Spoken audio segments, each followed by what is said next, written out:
Glória a Deus. Abra sua Bíblia lá em Hebreus capítulo 4. Nós vamos ler aqui um trecho grande, mas eu queria começar lendo o versículo 16. Hebreus 4, 16. Deus colocou no meu coração para nós estarmos hoje aprendendo um pouco mais do Senhor. Amém? Hebreus capítulo 4, versículo 16.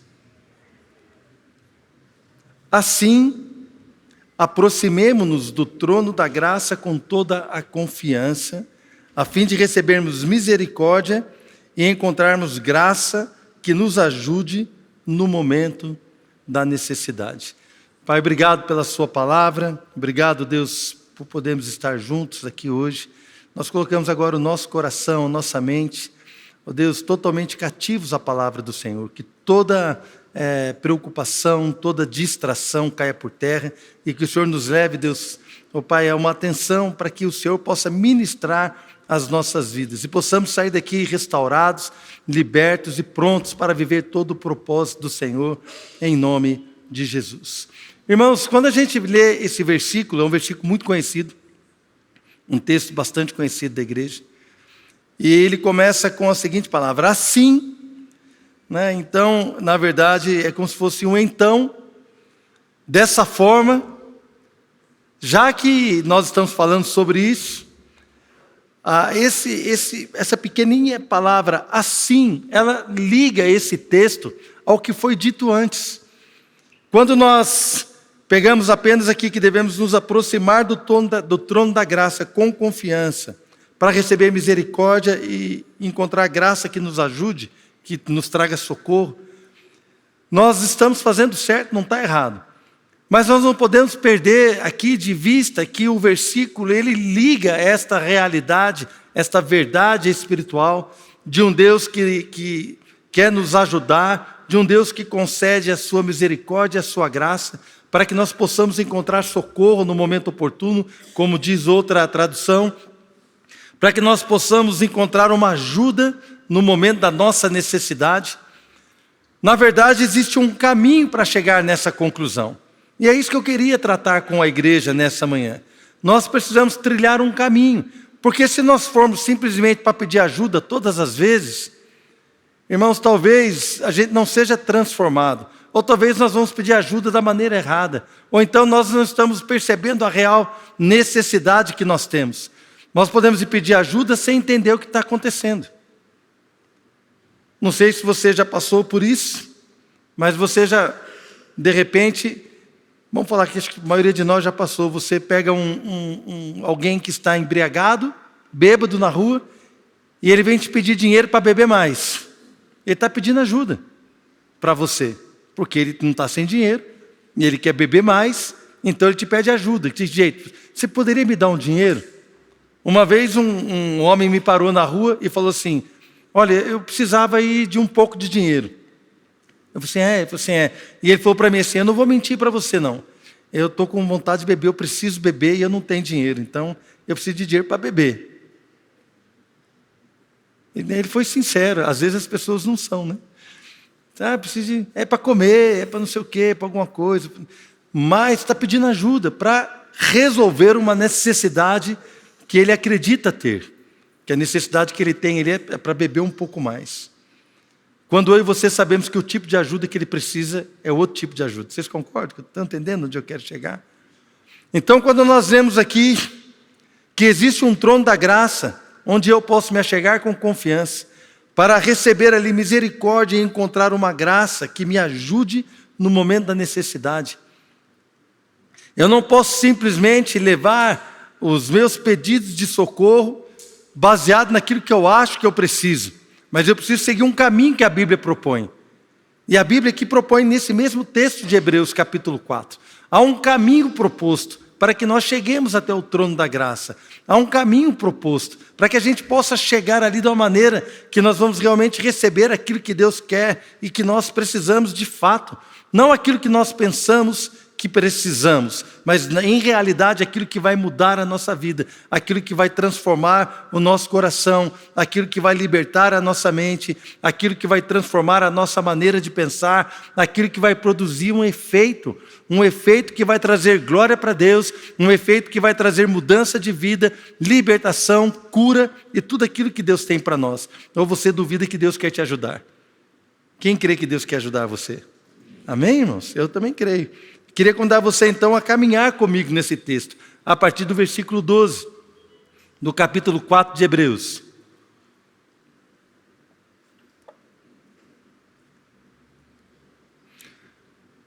Vamos lá? Hebreus capítulo 4, verso 12. Pois a palavra de Deus é viva e eficaz, e mais afiada que qualquer espada de 2 gumes. Ela penetra até o ponto de dividir alma e espírito, juntas e medulas, e julga os pensamentos e intenções do coração. Nada em toda a criação está oculto aos olhos de Deus. Tudo está descoberto e exposto diante dos olhos daquele a quem havemos de prestar contas. Portanto, visto que temos um grande sumo sacerdote que adentrou os céus, Jesus, o Filho de Deus, apeguemo-nos com toda a firmeza à fé que professamos, pois não temos um sumo sacerdote que não possa compadecer-se das nossas fraquezas, mas sim alguém que, como nós, passou por todo tipo de tentação, porém sem pecado. Assim, veja que o assim conecta o que vai ser dito agora a tudo aquilo que foi dito antes. Dessa forma, depois de tudo isso que foi falado, vamos nos aproximar do trono da graça com toda a confiança, a fim de recebermos misericórdia e encontrarmos graça que nos ajude no momento da necessidade. Então existe um caminho. E o caminho representa um alvo. Qual é o alvo? O alvo, irmãos, é nós chegarmos no trono da graça com confiança. O trono de Deus é o trono da graça. Não é o trono da acusação. Não é um Deus que está sentado lá esperando você errar para apontar o dedo. Está vendo? Te falei. Eu não sei qual foi o relacionamento que você teve com seus pais, mães, ou então aquela pessoa que cuidou de você, ou a figura de autoridade que você tinha. Às vezes a nossa figura de autoridade é alguém que sempre foi muito opressivo, alguém que sempre ficou esperando você cair para te acusar de uma queda, alguém que ficou esperando o seu erro para provar que ele estava certo e você estava errado, alguém que nunca exerceu misericórdia, mas ao primeiro tropeção que eu e você pudéssemos dar, né, essa pessoa que exerceu autoridade sobre nós veio com todo tipo de julgamento e condenação. E muitas vezes a gente chega na igreja trazendo esse pensamento, né? Esta bagagem, trazendo este pensamento de que Deus é assim também, de que Deus está pronto para nos condenar, para apontar o nosso erro, para que a gente fique constantemente, né, assim, dependente dele. Não, Deus está sempre preparado para botar você ajoelhado no milho. Deixa eu fazer uma pergunta aqui, quem já ficou ajoelhado no milho? 1, 2, 3, tem pouca gente, né, irmão? 4, mais? Tem mais? Quem dá mais? Deixa eu ver. Então vocês tiveram pais bons, irmãos, misericordiosos, né? Eu também nunca fiquei ajoelhado no milho. Nunca precisei, porque eu era muito bonzinho. Mas são situações que a gente lembra, né? Então, nós temos essa percepção ou essa bagagem. Esse é um tipo de bagagem. Um outro tipo de bagagem que nós podemos ter é alguém que exercia autoridade sobre nós e poderia nos ajudar, mas nunca se importou conosco. Tanto faz como tanto fez. Você pode fazer o que você quiser. Nunca te deu limite. Nunca te ofereceu ajuda. Nunca se preocupou com você. Você vai, pode ir. Você vem, pode vir. Você vai sair de casa, pode sair. Como assim, irmãos? Então eu conheço pessoas que saíam de casa e ficavam às vezes no final de semana fora, e o pai e a mãe não sabiam onde é que estavam, não se preocupavam. Aí você chega para Deus e começa a pensar, será que Deus se importa mesmo comigo? Irmãos, o que nós queremos dizer é que Deus é um Deus que se importa. Nós queremos dizer que Deus é um Deus que está sentado num trono de graça. É um Deus que quer nos ajudar, é um Deus que quer nos levar a viver todo o propósito que Ele tem para nós. E a vontade de Deus é boa, agradável e perfeita. Deus quer que você viva isso. Algo bom, agradável e perfeito. Amém? Esse é o nosso Deus. Não está alheio e também não está aí querendo nos oprimir. Esse é o nosso Deus. Então, o alvo dessa caminhada, que Hebreus capítulo 4 apresenta, é o trono da graça. Onde nós vamos receber o quê? Misericórdia e graça que nos socorre. A graça nos capacita, a graça nos leva a viver aquilo que Deus tem para nós vivermos. Então, existe um caminho. Neste caminho, nós precisamos passar por alguns lugares. Imagine que você está aqui e você quer ir até o centro da cidade. Então, você vai ter que passar por alguns lugares. Você vai ter que passar pelo anel viário, depois você vai ter que passar por uma praça, você vai ter que passar por lugares. É como se nós tivéssemos sido encaminhados por uma jornada. Então, a jornada para o trono da graça. A primeira coisa está lá no versículo 12. A primeira coisa que fala é que nós estamos passando pela palavra. Olha só o que diz: pois a palavra de Deus é viva e eficaz, e mais afiada que qualquer espada de 2 gumes. Hebreus 4:12.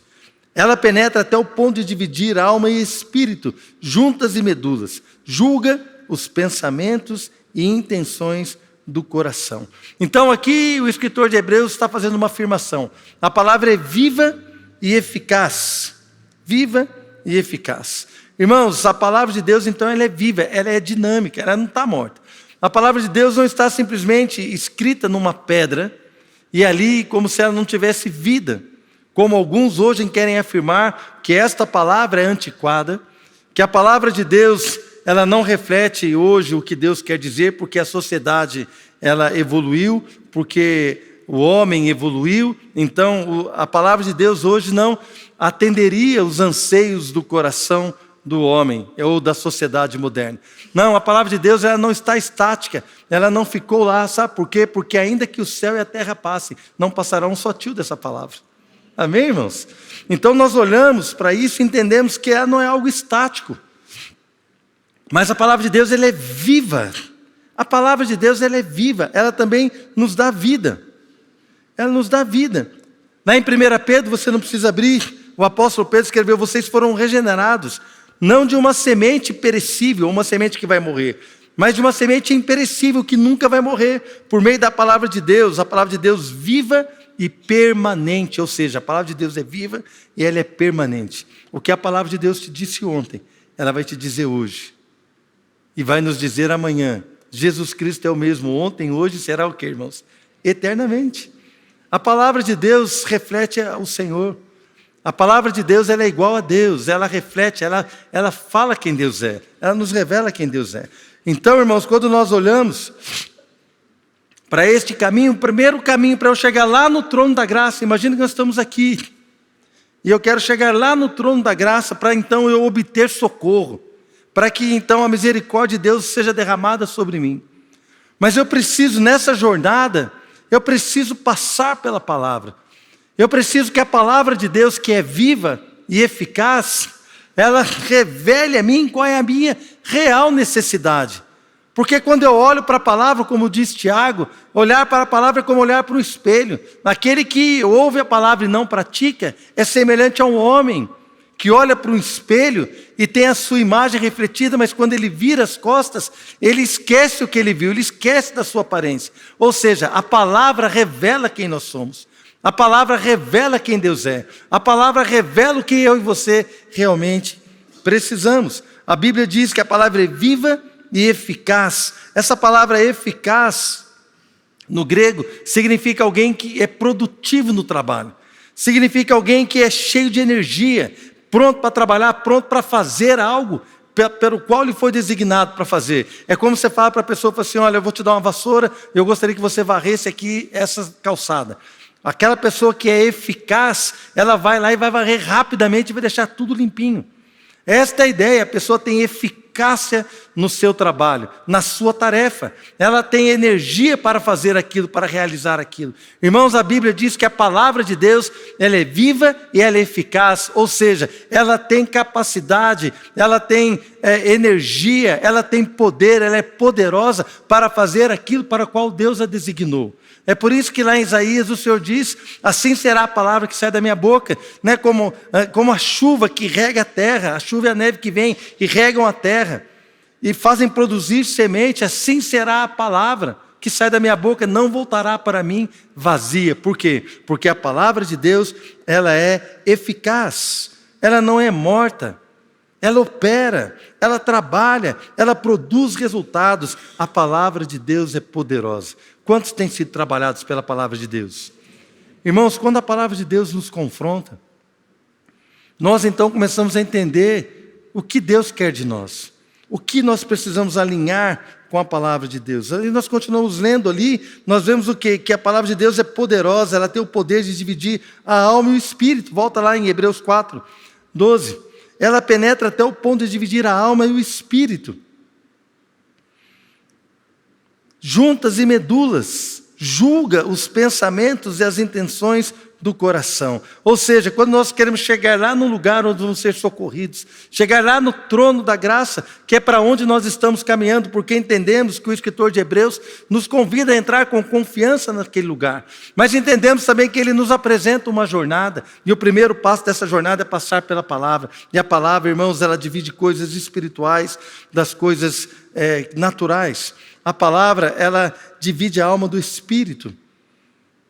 Muitas vezes são coisas que estão na nossa alma, que são coisas emocionais, que são coisas que estão prendendo a nossa caminhada, que são coisas que estão dizendo que eu não sou capaz, são bagagens que eu trago, situações que eu passei lá atrás, que eu fiquei então desamparado, que eu fiquei desiludido, que eu fiquei enfraquecido e eu não tenho mais coragem para tentar de novo, eu não tenho mais coragem para vencer essa barreira, porque eu fui frustrado por alguém, fui frustrado em alguma esperança. Então todas essas bagagens estão aqui nas minhas emoções, na minha mente, naquilo que eu trago, e as minhas emoções então, elas estão ali dizendo que eu não consigo.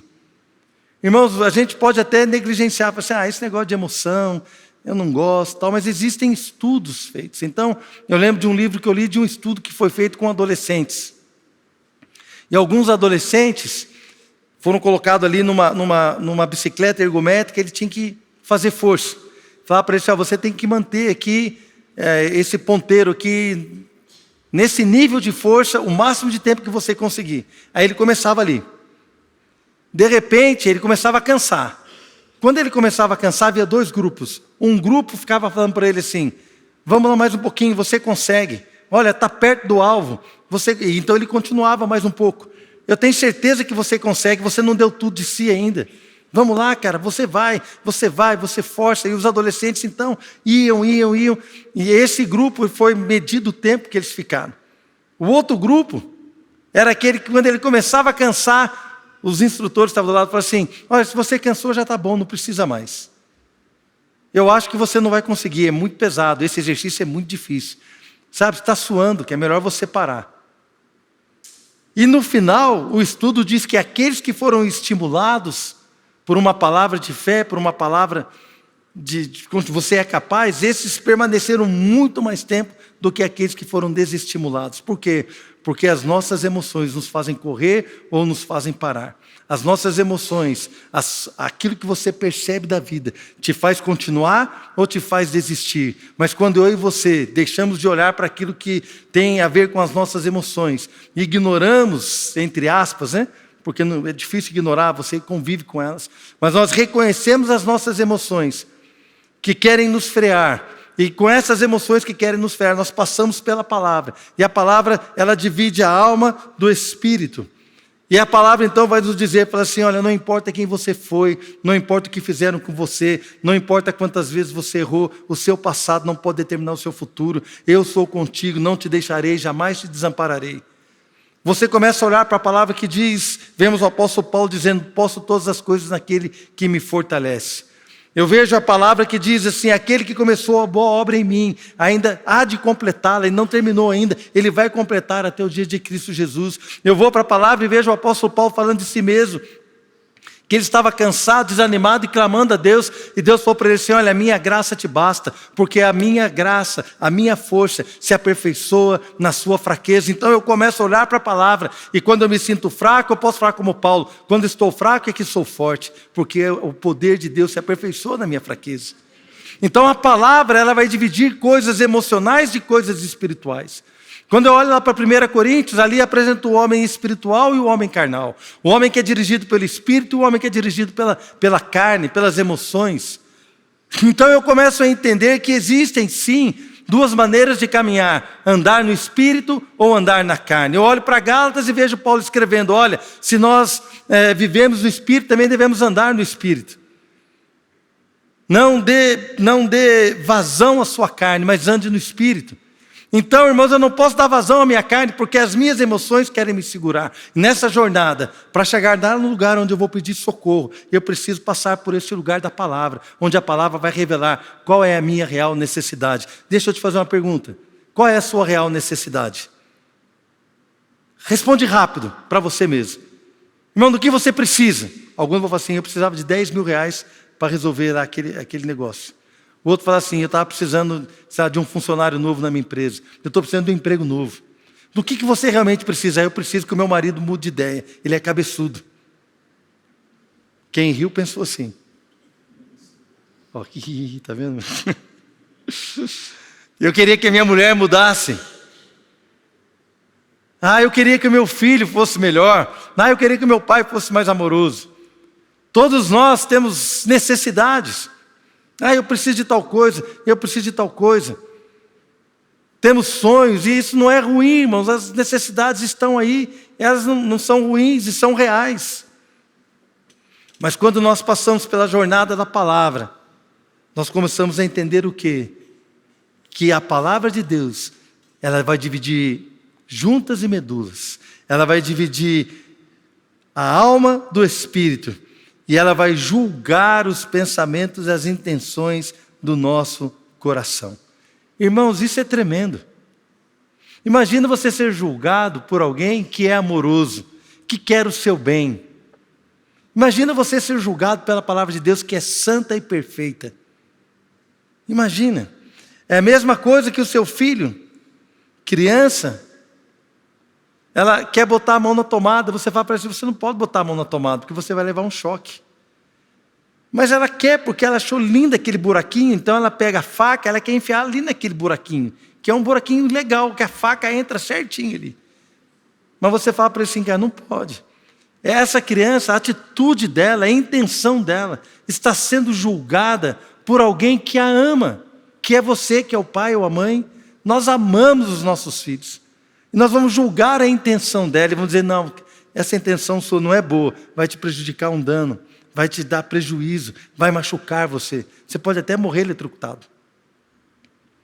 Irmãos, quando nós dispomos o nosso coração e a nossa vida para trilhar essa jornada, não apenas para chegar lá no trono da graça e ficar despejando tudo aquilo que a gente acha que precisa, mas entender, irmãos, que Deus nos chama a uma vida de comunhão, que Deus nos chama a uma intimidade, que Deus nos chama para revelar o coração dEle para nós, que Deus nos chama para, irmãos, uma relação de amizade, de bênção, de conhecimento mútuo, que Deus nos chama porque Ele quer se revelar a nós, quer revelar a vontade de Deus para nós, a sua própria vontade. Ora, como diz Salmo 25:14, a intimidade do Senhor é para aqueles que o temem, aos quais Ele vai dar a conhecer a sua aliança. O segredo de Deus é para aqueles que o temem. Então nós vamos caminhando por essa jornada, trilhando, irmãos, com fé, com temor no coração, não cheio de razão, não cheio de vontade própria, mas com o coração contrito, quebrantado, tentando, desejando, sonhando em conhecer o que Deus tem para a minha vida. Irmãos, quando eu me apresento assim diante da palavra, começo a estudá-la, quando eu permito que a palavra de Deus então renove a minha maneira de pensar, transformai-vos, como diz o apóstolo Paulo em Romanos 12, transformai-vos pela renovação da vossa mente. Irmãos, então eu permito que a palavra vai transformando a minha mente, vai transformando a minha maneira de pensar, vou me alinhando àquilo que Deus tem. Irmãos, aí eu começo a entender que Deus, Ele quer se revelar a nós. Por isso que é imprescindível, ou seja, você não pode deixar de dar à palavra de Deus um lugar de destaque na sua vida. A palavra de Deus tem que ser mais importante do que a opinião do seu marido. A palavra de Deus tem que ser mais importante do que a opinião da sua esposa. A palavra de Deus tem que ser mais importante do que a opinião do seu pastor. Amém? A palavra de Deus tem que ser mais importante do que a minha opinião. Tem que ser, não, ela é, né? Mas para você tem que ser. Tem que ser, irmãos. Nós temos que estar alinhados à palavra, porque é ela que nos sustenta. É ela que vai nos levar a viver aquilo que Deus tem para nós. Se nós estivermos atentos à palavra, então ela vai fazer o trabalho dela em nós. Ela vai ser eficaz.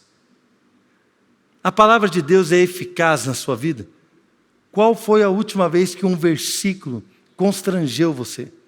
Qual foi a última vez que você teve uma atitude que você ficou constrangido, com vergonha diante da palavra de Deus? Qual foi a última vez que você fez algo na sua casa, no seu trabalho, no trânsito, em algum lugar, e você se lembrou de um versículo que te ensinava exatamente o contrário daquilo que você fez? Você então se sentiu constrangido, entristecido pela palavra. Qual foi a última vez que a palavra de Deus operou algo em você? Irmãos, são perguntas pertinentes, por quê? Porque se nós não temos esse relacionamento com a palavra de Deus, ela não está trabalhando em nós. Qual foi a última vez que você teve uma conversa profunda e agradável com um amigo, com um irmão da igreja, com alguém sobre a palavra? Com o seu marido, com a sua esposa? Qual foi a última vez que nós desfrutamos e nos deleitamos de conversar sobre a Bíblia, sobre a palavra de Deus? Para que ela então possa operar e trabalhar em nós. Eu entendo, irmãos, que a ajuda em tempos de necessidades não se trata apenas de coisas espirituais, de coisas naturais também.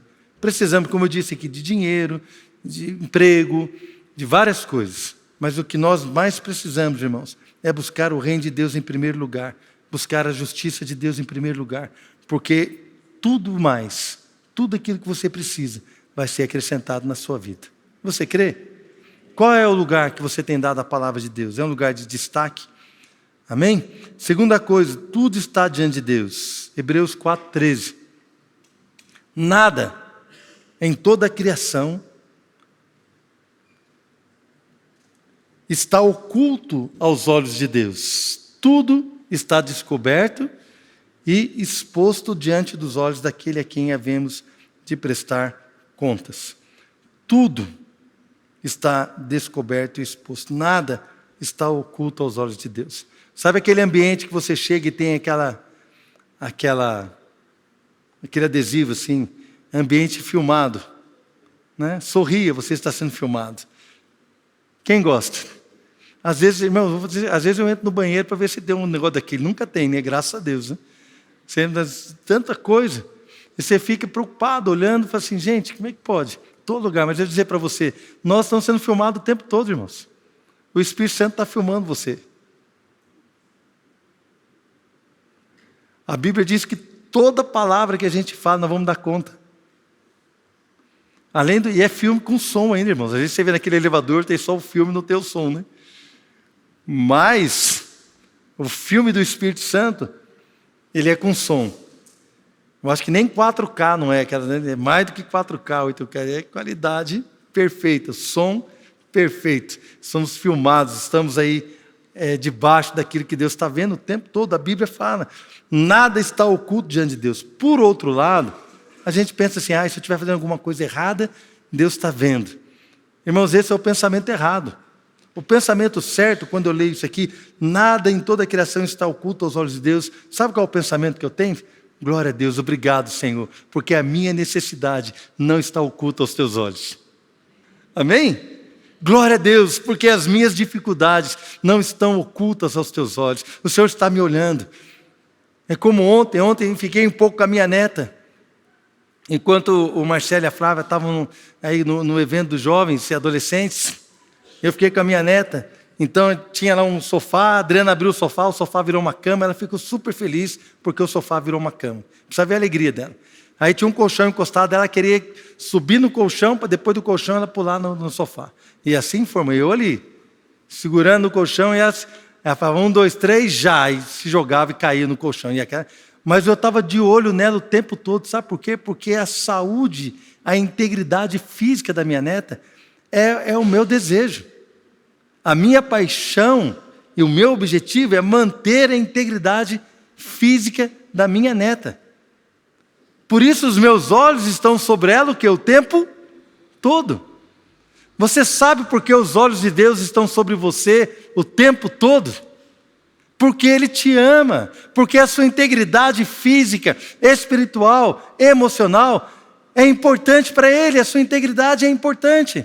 Você sabe por que os olhos de Deus estão sobre você o tempo todo? Porque nenhuma das suas necessidades estão ocultas aos olhos do Senhor. Ele sabe exatamente do que eu e você precisamos. Ainda a palavra não me chegou à boca e tu, Senhor, já a conheces.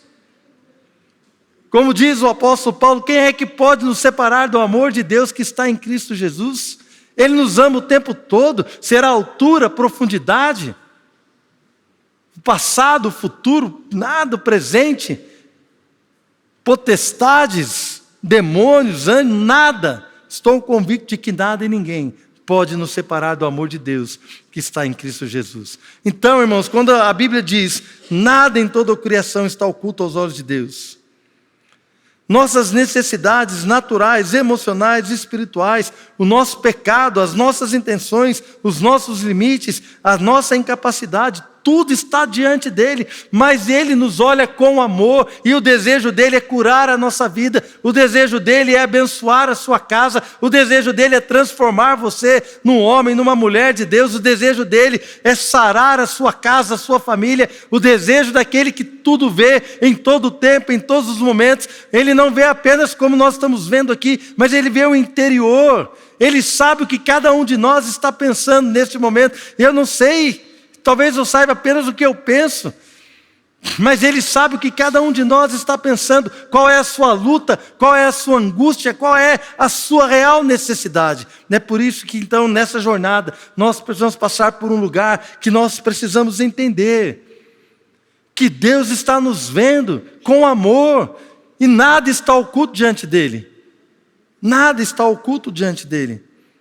Continuando caminhando, no versículo 14 de Hebreus capítulo 4, portanto, visto que temos um grande sumo sacerdote que adentrou os céus, Jesus, o Filho de Deus, apeguemo-nos com toda a firmeza à fé que professamos, pois não temos um sumo sacerdote que não possa compadecer-se das nossas fraquezas, mas sim alguém que, como nós, passou por todo tipo de tentação, porém sem pecado. Então aqui ele apresenta Jesus. Aqui é extenso o assunto, eu não vou ficar nos pormenores, senão a gente vai ficar muito extenso, não é o objetivo hoje. Mas o objetivo aqui, ele apresentando Jesus. Você passa pela palavra, e a palavra então ela começa a moldar o teu coração, a revelar, separar as coisas espirituais das naturais, e aqui você começa a ter revelação de quem Deus é, de quem nós somos.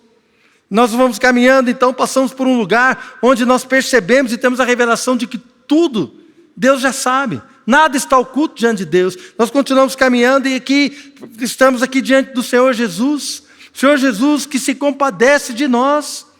Então Ele já viu os seus erros. Ele sabe quem você é. A palavra revelou que nós realmente precisamos da graça e misericórdia. E nós chegamos num lugar aqui que apresenta então Jesus como aquele que se compadece. Irmãos, veja que jornada maravilhosa. Temos revelação de que não prestamos. Pelo menos essa é a revelação que eu tenho. Eu tenho a revelação de que eu sou ruim, de que não presto, que realmente, se não fosse Jesus na minha vida, eu estava na água, como diz o pessoal. Mas eu vejo que a palavra, então, ela começa a separar, não há perdão para você. E eu começo a caminhar nisso. Tenho entendimento de que Deus está vendo tudo que eu passo e Deus me ama. Aí eu chego num lugar que eu vejo Jesus que era perfeito, mas Ele se compadece de mim, se compadece de você, Ele tem compaixão. Sabe o que é compaixão? É quando você tem por alguém que está passando por uma necessidade. Aquela pessoa está passando por uma luta, está passando por uma limitação, aquela pessoa não consegue fazer o que deveria, aquela pessoa tem sérias dificuldades, sérias limitações, difíceis problemas. Você então olha para aquela situação e você se compadece daquela pessoa. Quem precisa de compaixão é quem está em luta, é quem está em falta, é quem é limitado, é quem não consegue fazer o que deveria. Essa pessoa precisa de compaixão. Esses somos nós, irmãos, dignos de compaixão. Fala para o seu irmão, se você é digno de compaixão. Pode parecer ofensivo, né? Mas não é, não. Nós somos dignos de compaixão, irmãos. Coitado de nós. Se não fosse o Senhor sobre nós, a sua graça e o seu amor. Mas a Bíblia então nos apresenta esse Jesus que se compadece de nós. E no verso 16 diz, assim, ou então, depois de tudo que foi falado, vamos nos aproximar do trono da graça com confiança. Irmãos, por que eu posso me apresentar com confiança no trono da graça? E aqui eu estou chegando no trono da graça. Por que eu posso chegar aqui com confiança? Porque não depende de mim. Não depende do que eu fiz. Não depende da minha bondade, da minha beleza, da minha santidade, do meu poder, da minha sabedoria. Não depende de mim. Depende do que Deus fez. Amém? Não depende de nós. Depende do chamado, do convite que Ele nos fez. Vinde a mim todos que estão cansados e sobrecarregados, e eu vos aliviarei. Depende do convite que Ele fez. Venham. Então eu atendo esse convite, mas eu tive toda essa revelação para chegar aqui no trono da graça, irmãos. E aqui eu posso então me prostrar no trono da graça. Não é o trono da acusação, não é o trono da condenação, não é o trono da indiferença, é o trono da graça. É o trono onde o amor de Deus é liberado. É o trono onde o propósito de Deus é liberado. É o trono onde Deus está derramando sobre nós da sua vontade, do seu querer, do seu poder. E quando eu me prostro ali diante do trono da graça, a Bíblia diz que nós vamos receber misericórdia e vamos encontrar graça que nos ajude no momento da necessidade. Porque a misericórdia, irmãos, ela é liberada sobre quem merece uma condenação. Para quem que você exerce misericórdia? Para quem não precisa? A gente exerce misericórdia sobre quem precisa. Mas quando nós estamos com o sangue de Cristo sobre nós, a misericórdia de Deus está sobre nós. Então nós vamos receber misericórdia e graça. A graça que nos capacita. A graça que nos ajuda a viver de uma maneira que vai glorificar a Deus. A graça que vai nos dar revelação, entendimento de quem nós somos em Cristo, de quem nós somos em Deus. A graça que nos capacita a vencer com Ele. Resumindo a palavra nessa manhã, irmãos, a palavra é viva e eficaz. Ela vai dividir bem as coisas. Se você não sabe o que está acontecendo, se você não entende por que você está vivendo algumas situações, se você não sabe o que fazer nesse momento de luta, vá para a palavra, irmãos. A palavra de Deus ela vai dividir as coisas, vai expor as coisas, vai expor as nossas intenções, ela julga as nossas intenções, ela julga os nossos pensamentos, ela expõe. A palavra vai expor a real intenção do nosso coração. Tudo está diante de Deus. Ele nos revela todas as coisas pelo seu Espírito.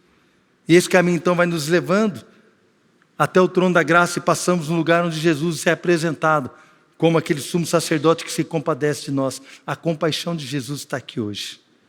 E o trono da graça então vai ser um lugar de misericórdia, compaixão e liberação do poder de nós. Quero perguntar para você nessa manhã, qual é a sua real necessidade, depois de tudo que você ouviu?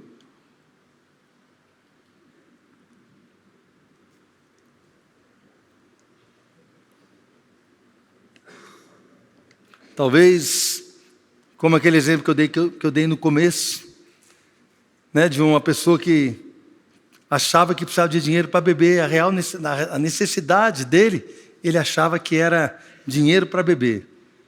Mas qualquer um de nós poderia fazer a real necessidade dele que precisa ser curada desse vício. Então, se ele tivesse passado por todo esse caminho até chegar ao trono da graça, eu tenho certeza que nesse processo o Senhor ia revelar para ele que ele precisava de perdão, libertação, transformação, para que ele pudesse viver uma vida íntegra diante do Senhor. A pergunta que eu tenho para nós nessa manhã, qual é a nossa real necessidade? Do que é que nós precisamos? Irmãos, eu acredito que eu e você precisamos passar por esse caminho. Deixa a palavra trabalhar na sua vida. Deixa a palavra trabalhar no teu coração. Deixa a palavra revelar a real intenção do seu coração. E aí nós vamos nos apresentar diante de Deus com confiança. Porque se nós tivermos qualquer coisa errada, Ele vai cuidar de nós. Ele vai se compadecer de nós. E Ele vai liberar do seu perdão e do seu poder. Você crê? Queria que você fechasse os teus olhos nessa manhã. Em nome de Jesus.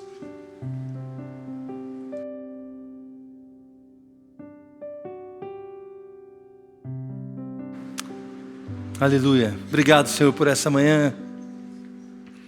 Essa é a jornada de todo crente, Pai. Sabemos que o Senhor tem nos chamado para passar pela palavra, para que a palavra possa então revelar qual é realmente a nossa necessidade. Porque todo engano, Pai, é desfeito.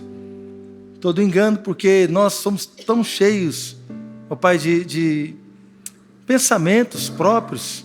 Somos tão cheios de intenções que julgamos ser as melhores.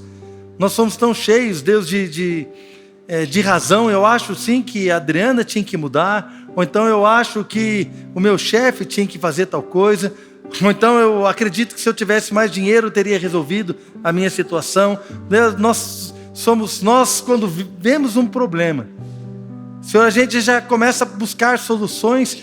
Deus, chegamos ao ponto de orar e dizer ao Senhor como o Senhor deveria fazer as coisas. O Senhor deveria fazer isso, o Senhor deveria falar com tal pessoa. Deus, o Senhor tem que fazer tal coisa. Nós chegamos ao ponto Deus, de querer conduzir as ações do Senhor.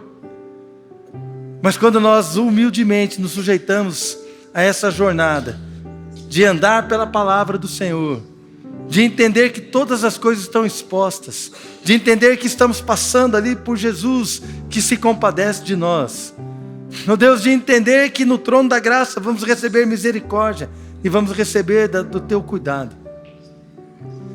Deus, quando trilhamos esse caminho, aí eu creio que essa palavra, esse convite, ele tem todo sentido. Venham com confiança para o trono da graça. Venham com confiança. Porque aqui vocês vão receber misericórdia e vão encontrar socorro no tempo oportuno. Podem vir com confiança. Eu queria fazer esse convite para você nessa manhã. Em primeiro lugar, que todos nós pudéssemos ficar de pé. E eu queria fazer esse convite para você nessa manhã. Se você quer vir aqui ao trono da graça, metaforicamente, como se o trono da graça estivesse aqui, e apresentar ao Senhor a sua vida, e apresentar ao Senhor aquilo que você acredita que é a sua real necessidade. Se não for, Deus vai dar um jeito de te mostrar. Mas se for, Deus vai te ajudar. Deus vai receber a sua real necessidade. Que você venha aqui apresentar diante do Senhor aquilo que você crê que Deus precisa e poderia fazer pela sua vida, que você precisa que Deus faça. E nós vamos estar orando juntos aqui, diante do Deus Todo-Poderoso, aquele que se compadece conosco. Queria convidar você que quer apresentar algo ao Senhor, pode vir a este lugar, vem aqui à frente, nós vamos orar juntos em nome de Jesus.